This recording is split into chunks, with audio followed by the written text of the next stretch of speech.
हर हर महादेव। जय शिव गुरु। रउरा सभी के हम बतावल चाहतनी कि भक्ति एगो विश्वास के नाम ह और भक्ति में अगर रउरा कुछ पावल चाहतनी तब प्रभु की सेवा करी, अर्चना करी, पूजा करी। जब प्रभु के महिमा होई तब खुद ब खुद वो सब चीज़ दे दी हैं। और एमे उनकर लीला का बाई जीवन में ये केहू नहीं जानत। हर एक के जीवन में प्रभु के आपन आपन लीला बा और प्रभु आपने सबके अंगुली पर नचावत रहे। ये बात के रउरा ख्याल रखी, ऐसे चिंतित मत होखी। जौन प्रभु के करे के बाद तौने करम। आई जा ई कथा के माध्यम से रउरा के लीला धर के लीला के महिमा सुनावतनी, कैसे लीला भगवान करेले। एगो कौनो राज्य रहे और वो राज्य के राजा भगवान शिव के परम भक्त रहन और रोज बहुत विधि विधान से जतना उनका पूजा के नवर्तिक जौन भी चीज़ लागे, जतना उनकर पुरोहित कहस, वो पुरोहित के संगे रोज सवेरे कम से कम 2 घंटा 4 घंटा जतना उनकर पूजा में समय लागे वो पूजा के जाके शिवालय में करस और पूरा विधि विधान से और प्रभु से रोज आराधना भी करस। पूजा अर्चना में उनकर कोनो कमी ना रहे। वही जे एगो गरीब औरत आवत रहे और ओकरा भी जौन चीज़ रहे, कई बार सूखा रोटी रहे, कई बार ओकरा भी चावल रहे बासी, कई बार ओकरा भी फूल बसिया रहे। जौन भी चीज़ ओकरा भी रहत रहे वो प्रभु के ले आके चढ़ा देते रहे और आराधना का करत रहे, कुछ ना करत रहे, प्रभु के नमस्कार करत रहे। और एक आँख के आंसू गिरा के, काहे कि वो गरीबी में रहे, और एक आँख के आंसू प्रभु पर गिरा के और रो के बेचारी चल जात रहे। जौना के चलते प्रभु के ई लीला के देख के राजा बड़ा हैरान रहन कि रोज आवतिया, एकरा भी कुछ भी नहीं के रहत, कुछ भी हम नहीं देखत। जब पूजा अर्चना ई करते निके तो एकर का होखी। ई देखत देखत बहुत समय व्यतीत हो गई। राजा अपन राज्य काज में लाग गए और वो जौन गरीबिन रहे, जौन रोज बसिया फूल चाहे बसिया जौन चीज़ चढ़ावे आवत रहे, ओकर भी समय पार होत होत और युवावस्था के प्राप्त होके और ओकर शादी ब्याह हो गई। काफ़ी दिन बाद राजा फिर से भगवान के पूजा अर्चना अपन पुरोहित से के संग बैठ के करवावत रहन। तब तक का देखलें कि कम से कम 3 गो बेटा के लेके अपना संगे ऊ आइल और प्रभु के आगे वैसे ही पूजा अर्चना करल जतना ऊ पहले करत रहे। तभी देख के राजा बड़ा हैरान भेले। राजा पूछले कि हे युक्ति, हम जहाँ तक जाना तनी कि तू उहे हऊ जौन पहले तू हमार पूजा अर्चना करे के बाद तू आवत रहू और जितना चीज़ रहे वो तू चढ़ा के जात रहू। तो कहलस, हाँ महाराज, हम उहे गरीबनी हई और आज भगवान के दया से आज भरल पुरल हमरा परिवार भी मिलल बा। और देखी भगवान शिव के कृपा से 2 गो 3 गो लाल हमरा आंचल में भगवान शिव जी डलले बने। और कह के राजा के प्रणाम करके वो गरीबनी चल देलस। जब वो चल देलस तब पुरोहित जी से राजा कहत अरे कि हे पुरोहित जी, या तो रउरा कर्म कांड में कोनो कमी बा या फिर प्रभु के आराधना में ही हमार कोनो कमी बा। नहीं तो अब तक प्रभु हमरा ऊपर कृपा काहे न कैले। पुरोहित जी कहने कि अरे महाराज, रउरा लीलाधर के लीला नहीं जानत। भगवान शिव के अपरंपार महिमा बा, वो कब का करिए एकर कोनो पता नहीं है। रउरा इतना जल्दी विचलित मत हो कि रउरा पूजा अर्चना करी और प्रभु के आराधना जैसे करतनी ओकरा से दुगना करी, ओकरा से विश्वास करके करी और एक दिन भगवान शिव राउर मनोकामना अवश्य पूर्ण करी हैं।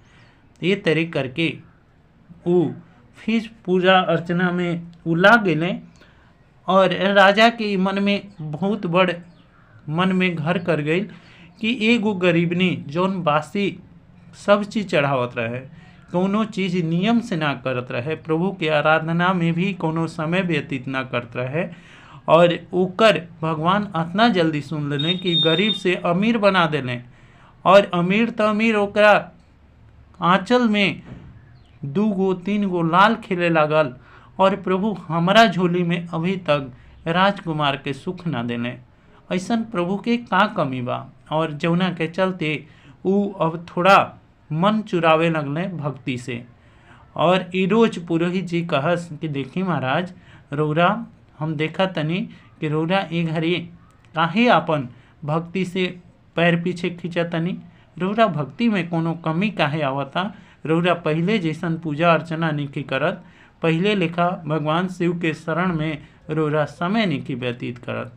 राजा कले कि हे प्रभु, हे पुरोहित जी, अब ई पूजा अर्चना ढकोसला हो गइल बा, हम जाना तनी प्रभु हमार महिमा हमरा ऊपर कबो ना करिए, और प्रभु अगर महिमा हमरा ऊपर ना करिए तो उनकर भक्ति करके हम का करम।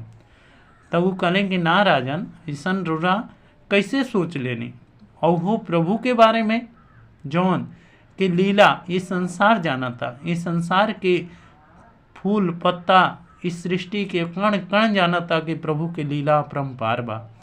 और केहू भी कहेला कि भगवान के घरे देर होला बा कि अंधेर ना होला, फिर भी एक कहावत के रौरा कैसे माने पर आज विश्वास नहीं की कर, रौरा काहे अपन भक्ति बीच में छोड़ा तनी, रौरा भगवान पर विश्वास करी, या जैसे करतनी रौरा भक्ति करी, और समय ज़्यादा दी, रौरा समय कम नत करी। वो कहने कि देखी महाराज, अब हमरा प्रभु पर विश्वास उठ गया बा। सच पूछी तो काहे कि हम वो गरीबनी के देख के कनी कि जैसे वो भक्ति करत रहे, रौरे बताई कि हम कितना भगवान के सब चीज़ चढ़ावत नहीं, सब चीज़ रौरा जौन जैसे जैसे मंत्र के उच्चारण करते ही वैसे वैसे पूजा अर्चना रौरा करौनी, हम सब चीज़ कहनी, बाकी वो कुछ भी ना कैला, सब करा के भगवान सब चीज़ देने, हमरा के प्रभु काहे ना देने।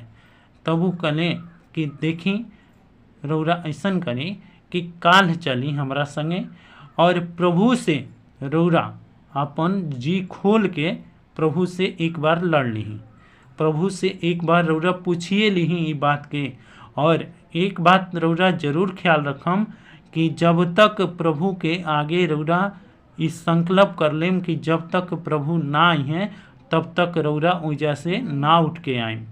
और देखी लीलाधर के का महिमा बा, का जने लीलाधर राउर कौन विधि ई कार्य अभी तक अधूरा छोड़ले बने।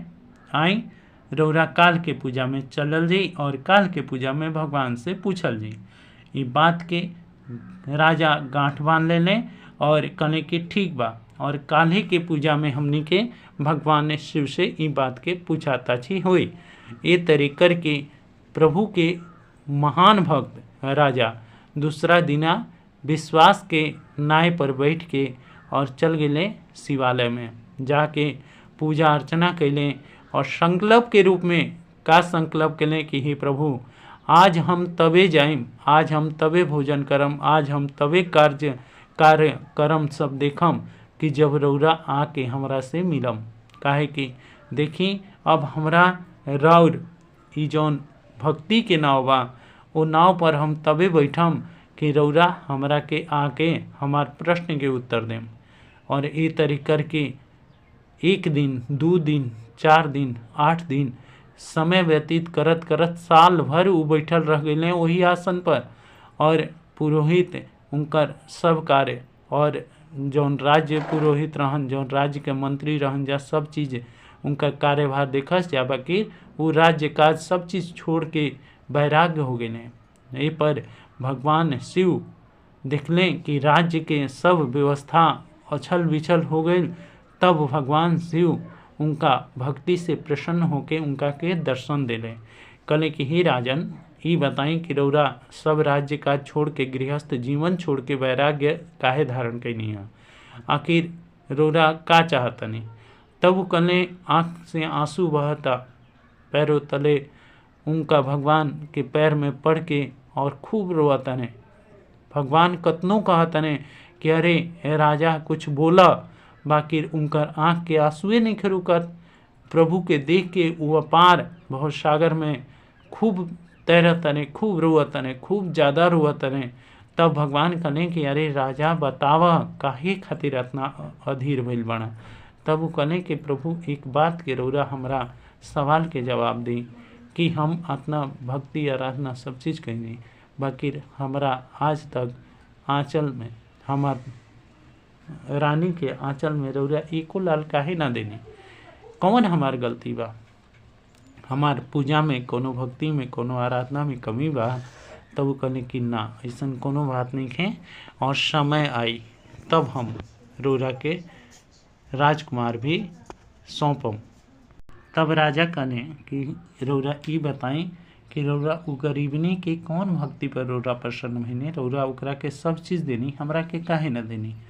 तब वो कहने कि अरे राजा तू सोचा कि उ एगो आम आदमी हिया, रौरा राज्य के एगो प्रजा हिया, प्रजा के तो कुछ भी मिल सकता, कैसहू गुजारा कर सकता, बाकी तू एक राजा हवा, ये देश के राजा हवा, और राज्य व्यवस्था देखे खातिर जैसन राजकुमार चाहिए वैसन न तारा अगर जीव कोनो आई हमरा शरण में, तब ओकर हम तारा झोली में डालम, जौन तहार लेखा प्रतापी राजा होकी, चक्रवर्ती सम्राट होकी, तहार राज्य के चलावे वाला होकी, तहार राज्य के प्रजा के अपन पुत्र लेखा देखभाल करे वाला हुई, तब हम तारा के देव, हम तारा से अति प्रसन्न बानी, और समय आई तो रौरा के जरूर से जरूर हम ई बात के राउर पूर्ति करम, और भक्ति के कभी रौरा कमी मत करी, समय आई तो हम सब चीज़ पूर्ति करम।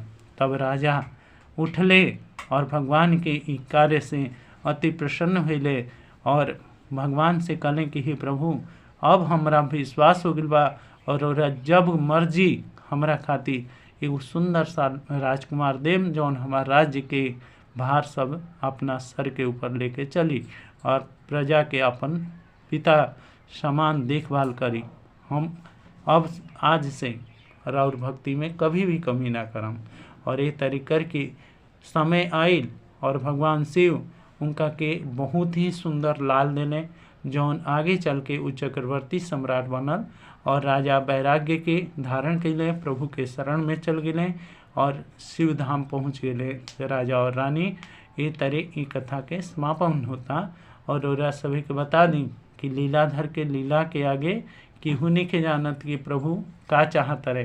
ये चलते रौरा सभी भी विश्वास करके भगवान शिव के परम भक्त बनी जा, भक्ति करी जा, और प्रभु अगर चाहिए तो सब कार्य रौरा सभी के पूर्ति हो जाए। हर हर महादेव, जय शिव गुरु।